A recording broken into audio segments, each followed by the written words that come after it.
स्वागत है एक बार फिर से हमारे YouTube चैनल मोटिवेशनल गुरु 1111 में।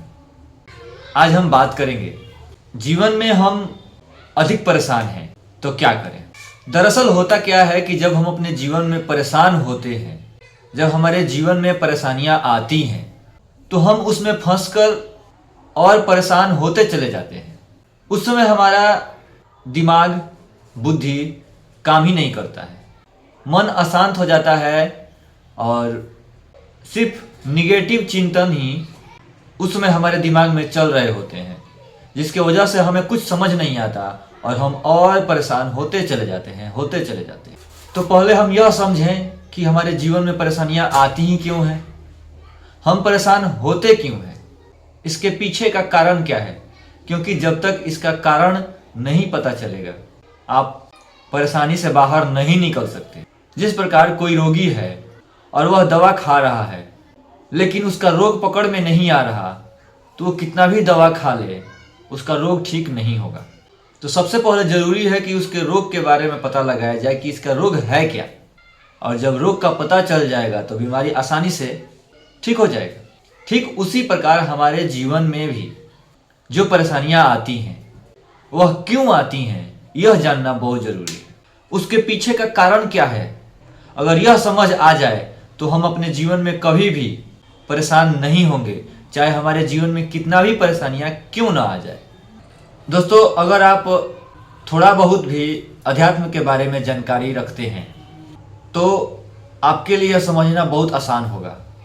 अगर नहीं रखते हैं तो इसे मानकर ही चलें, क्योंकि ऐसा ही है। हमारा जो जीवन है यह पूर्व जन्म के आधार पर मिला है। पीछे हम जो कर्म किए हैं, जैसा कर्म किए हैं, उसके आधार पर ही इस जीवन में सुख दुख मिला है। उसी आधार पे यह शरीर मिला है, उसी आधार पे हमारा दिमाग भी है, उसी आधार पे हमारा बुद्धि है। हमारा जीवन जो होता है वह पाप और पुण्य से बना होता है। अगर आपके जीवन में अधिक पाप होगा तो आपके जीवन में काफ़ी परेशानियां आएंगी। वो किसी भी रूप में आ सकती हैं। कोई आपको परेशान कर सकता है, कोई आपसे आकर झगड़ा कर सकता है, या फिर आपके जीवन में पैसा की कमी, या फिर आप कितना भी प्रयास करें उसमें आप सफल ही नहीं होंगे। इस प्रकार की समस्याएं आएंगी। और यदि आपका जीवन में पुण्य अधिक है तो आप कोई भी काम करेंगे तुरंत सफल हो जाएंगे। इसीलिए बहुत सारे लोगों के मुख से ये सुने होंगे कि मैं इतना मेहनत किया फिर भी फेल हो गया, और कोई है जो कम मेहनत करने के बाद भी सफल हो जाता है। कैसे? इसका पीछे रीजन यही होता है।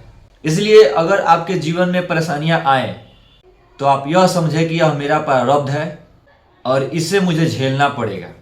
ये माइंडसेट करके आपको चलना होगा।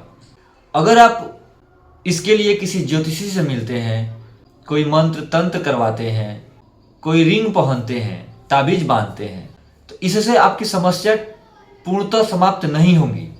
थोड़े दिनों के लिए रुक जाएगा, समाप्त नहीं होगा। उसे आपको काटना ही होगा।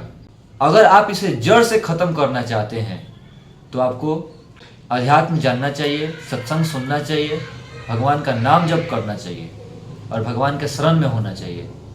तब जाके आपकी परेशानियां खत्म होंगी। नहीं तो पूरे जीवन आपके जीवन में परेशानियां रहेंगी ही रहेंगी। इससे बचने का कोई दूसरा ऑप्शन है ही नहीं। तो अगर आपके जीवन में परेशानियां हैं तो आप यह समझें कि यह मेरा प्रारब्ध है। उस परेशानियों से लड़ने की कोशिश करें और उसका समाधान ढूंढें। ज़्यादा बेटर होगा कि आप सत्संग सुने और नाम जप करें।